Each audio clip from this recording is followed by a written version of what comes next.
Welcome to Tomorrow Unveiled, where we decode the future of work before it happens to you. Here's something that would have sounded like science fiction just a few years ago. Major corporations are now making artificial intelligence mandatory. Not optional, not encouraged, mandatory. Microsoft did it, Shopify followed, and it's spreading. But here's what's really interesting.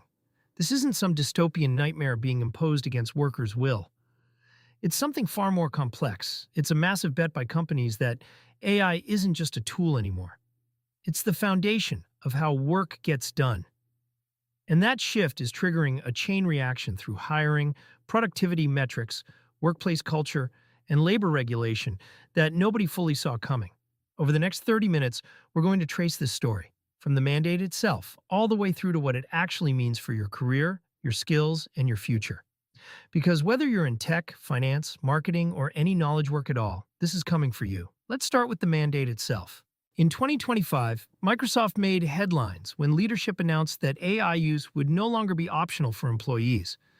This wasn't a suggestion or a recommendation. It was a requirement. And the message was crystal clear. AI is no longer optional at a Microsoft. Shopify announced something similar. And suddenly, what seemed like a competitive edge, having employees who could use AI well, became a baseline expectation. Not just for tech companies either. We're talking about organizations across finance, consulting, healthcare, and beyond. Now, you might be thinking, isn't this just companies trying to squeeze more productivity out of workers? And yeah, that's part of it. But the mandate isn't really about forcing people to use ChatGPT. It's something deeper. It's a signal that AI has moved from cool thing your tech team is experimenting with to this is how we operate now. The Center for Labor and a Just Economy and state governments have started paying attention to this shift. They're asking hard questions. What happens when AI adoption is mandatory, but workers have no say in how it's implemented? What happens to job security? What happens to the skills that used to matter? And here's the tension. Companies argue they're just adapting to stay competitive. Workers and regulators are asking, at what cost? There's a generation coming into the workforce now, and some of them are already here, who think about AI completely differently than older workers do. They don't remember a world without ChatGPT. They don't think of AI as a tool you learn. They think of it as the way you work. It's like asking someone born in 1995 to get excited about learning email. It's just there. These are AI native employees, and companies are starting to build entire teams around this assumption. When you're hiring, you're not just looking for someone who can code or write or analyze data anymore. You're looking for someone who can collaborate with AI, who understands how to prompt it, who can spot where AI fails and where it shines. Nokia's CEO actually said something profound about this. The workforce is becoming AI native, and leadership has to evolve.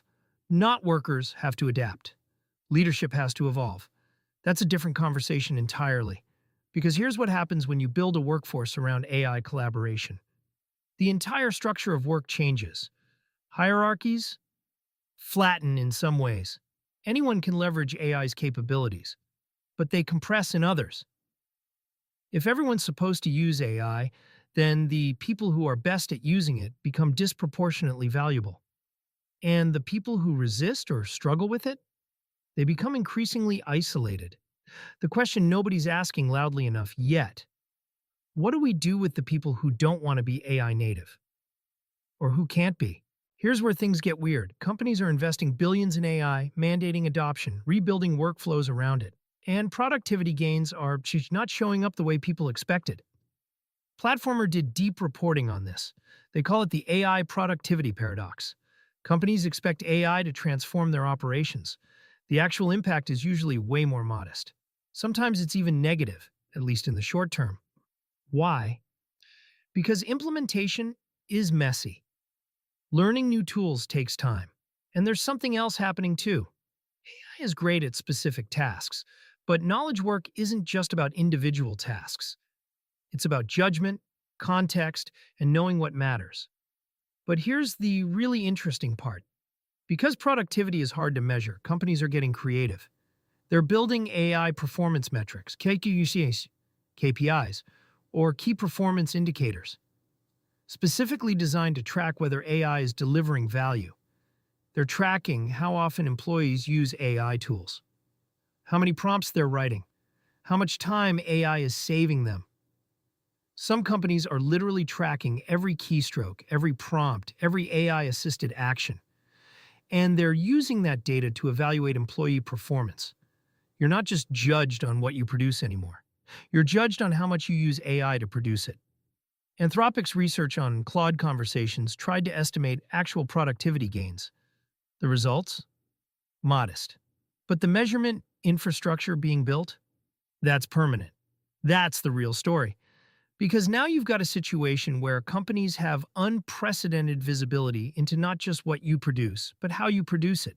And that data is being used to make decisions about who stays, who gets promoted, who gets laid off. Mandatory AI doesn't just change what people do, it changes how they feel about their work. Corporate culture is shifting, fast. The old implicit contract, you work hard, you're loyal, you have some job security, that's gone.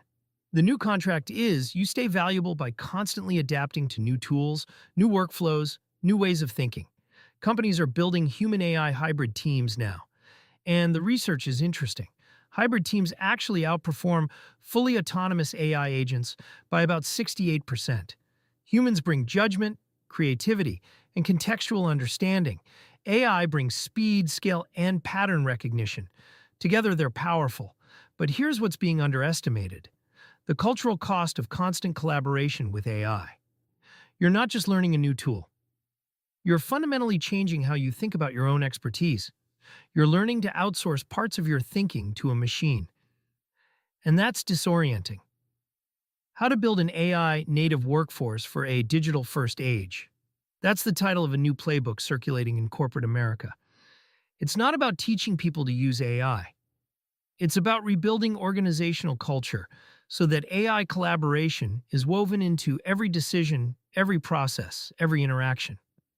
That means different meeting structures, different communication norms, different ways of evaluating ideas, different definitions of expertise itself. Some companies are doing this thoughtfully. Others are just shoving AI into existing workflows and hoping it works. And the people caught in the middle are experiencing something real: a loss of autonomy, a sense that their expertise is being devalued, anxiety about whether they can keep up. There's also something else happening in these hybrid teams. The survivors of earlier layoffs are being asked to do more with AI. They're not grateful, they're anxious. Workplace survivor syndrome is real. When companies have layoffs, and they've had a lot of them, the people who keep their jobs don't feel lucky. They feel terrified. They survived a cut, but they're not sure why. They don't know if they're next. And now they're being told, hey, also you need to learn AI because it's mandatory now. It's not a gift. It's a threat. Meanwhile, companies are using AI to make hiring decisions. And here's where it gets concerning. They're building hiring systems that look for AI-native candidates. They're screening for people who already know how to work with AI, who have prompt engineering skills, who've demonstrated AI collaboration. What they're screening out, whether intentionally or not, is a lot of experienced workers who built their careers before AI existed. They're screening out people who don't have time to learn new tools because they're already overworked. They're screening out people from communities that don't have early access to AI tools. The result? A bifurcating labor market. On one side, you've got AI native workers who are highly sought after and increasingly valuable. On the other side, you've got everyone else, and their options are shrinking. And the people caught in the middle, the survivors of the last round of layoffs who are now being asked to become AI native or risk being next, they're under crushing pressure. They're not upskilling for fun, they're upskilling for survival. The EU AI Act is starting to require AI literacy training. The US Department of Labor is publishing guidance on AI literacy as a baseline worker skill. What used to be optional is becoming mandatory, not just in practice, but in law. But here's the thing: AI literacy isn't like learning Excel. It requires access to tools, time to experiment, and psychological permission to fail. Not everyone has those things. Knowledge work. The thinking, writing, analyzing, creating stuff that happens in offices and on laptops used to be protected from automation. The assumption was this requires human judgment, creativity, domain expertise. Machines can't do this. That assumption is dead. AI is writing code. It's drafting legal documents. It's analyzing financial data. It's creating marketing copy. It's doing the work that used to require years of training and experience. And the response from companies? They're not replacing all the knowledge workers. They're transforming them into AI operators. Your job isn't to write the memo anymore. Your job is to tell AI what memo to write, evaluate whether it's good, and fix what's wrong. That's prompt engineering. And here's what's wild. It's not just a specialty anymore. Prompt engineering for everyone is becoming the mandate. If you work in knowledge work, which is most jobs now, you need to be able to effectively instruct AI to help you. Courses are popping up everywhere. Job postings are starting to list prompt engineering as a requirement. Some companies are creating entire roles dedicated to AI instruction specialists, people whose job is to figure out how to get AI to do what you need. But here's the productivity paradox again. Prompt engineering is work. It takes time and skill. Sometimes it's faster to just do the thing yourself. And companies haven't fully reckoned with that yet. They've mandated AI adoption. They're measuring AI usage, but they haven't actually cleared the time for people to learn how to use it well. The result is a weird hybrid situation where people are doing their original job, plus learning AI, plus using AI, plus managing AI outputs. And they're being evaluated on all of it. The knowledge work revolution isn't about knowledge workers disappearing. It's about the nature of knowledge work fundamentally shifting. From producing knowledge to directing AI to produce knowledge, then validating and editing the results. Hey, real quick, if this is landing for you, hit that subscribe button and turn on notifications so you don't miss the next one. This stuff moves fast and we're covering it as it happens. CNBC did reporting on the gap between what companies expect from AI and what they're actually getting. The gap is massive. Companies expect AI to transform their operations, automate entire job categories, free up workers for higher-level thinking. The actual impact? Usually way more modest. Implementation is messy. Employees resist or struggle. The technology has limitations that aren't obvious until you're actually using it. Some states are requiring impact assessments before companies deploy AI systems that affect hiring or performance evaluation. California is doing this. Illinois is doing this. Massachusetts introduced a bill that includes a private right of action, meaning if a company uses AI to make a decision about you, you can sue if it harms you. The Center for Labor and a Just Economy, state governments, worker organizations, they're all recognizing the danger of mandatory AI adoption without protections. And they're starting to push back. SEIU Local 668 in Pennsylvania just negotiated something groundbreaking with Governor Shapiro, a worker board that will oversee implementation of generative AI tools in state government. Not management deciding how AI gets used, a worker board. That's a different model entirely. Some states are exploring AI standard-setting boards, sectoral entities that include government, employer, and worker representatives. The idea: set guardrails for how AI gets introduced into workplaces before it happens, not after. Other protections being proposed: transparency requirements. Companies have to tell you when and how AI is being used to evaluate you. Appeal mechanisms. If AI makes a decision about you, you should be able to challenge it. Data protections. Companies can't just hoard the data they collect about your AI usage. But here's the challenge. Regulation is slow, and technology moves fast. By the time these protections are in place, the AI-first workplace might already be the default. Let's be direct. If you're in knowledge work, you're going to face pressure to adopt AI. Not a maybe, but a when, not an if. That pressure might come from your manager. It might come from your company's mandatory training programs.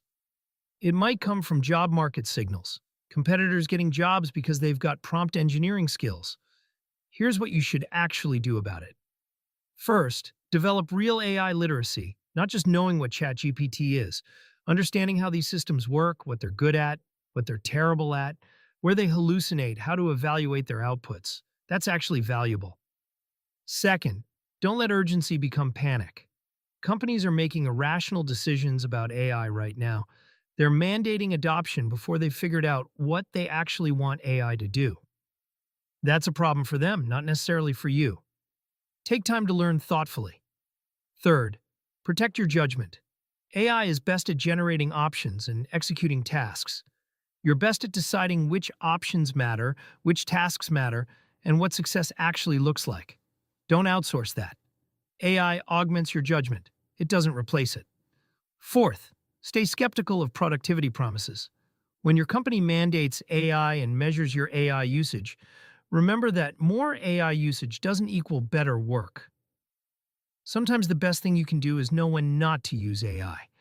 Fifth, if you're in a vulnerable position, if you've survived layoffs, if you're early in your career, if you work in a field where AI adoption is accelerating, start building AI skills now. Not because you should, but because the job market is signaling that it matters. Unfair? Maybe, but it's happening. Sixth, think about what you actually want from your work. If mandatory AI adoption is making work feel less human, less creative, more metrics-driven, and less meaningful, that's information. That might mean finding a different company, a different role, or a different career path. Not everyone needs to become an AI operator. And seventh, if you're in a union or thinking about joining one, pay attention to what SEIU Local 668 negotiated in Pennsylvania. Worker boards overseeing AI implementation. That's a model. That's something worth fighting for. The AI First Corporation is being born right now. We're watching it happen in real time. Some of it will be genuinely good. AI collaboration will help people do better work, faster. Some of it will be genuinely bad. Workers will be exploited, judgment will be outsourced, meaning will be lost. But most of it will be complicated, mixed, messy, because that's how humans and technology actually interact. Your job is to stay aware, stay skeptical, and stay in control of your own choices as much as possible. The workplace is changing faster than most people realize. Mandatory AI isn't just a corporate trend. It's a fundamental restructuring of how work gets done, who gets hired, what skills matter, and what it means to have a career. We're at a turning point. Companies are no longer experimenting with AI. They're rebuilding their organizations around it, shrinking human teams while expanding AI capability. And the result might be the birth of the AI First Corporation. But it's not inevitable that this goes one way. Workers, regulators, and labor organizations are pushing back. They're demanding transparency, worker oversight, and protections. That fight is just getting started. Oh, and if you're watching on mobile, there's a hype button right below the video. Smashing that really helps us get discovered and reach more people trying to understand what's actually happening in the future of work. If you want to go deeper on any of this, check the show notes. We've linked to the research, the policy proposals, and the real stories of how this is playing out in actual workplaces. Thanks for listening. This is Tomorrow Unveiled. We'll be back next week with another story about how the future is already here. You just might not recognize it yet. Let the future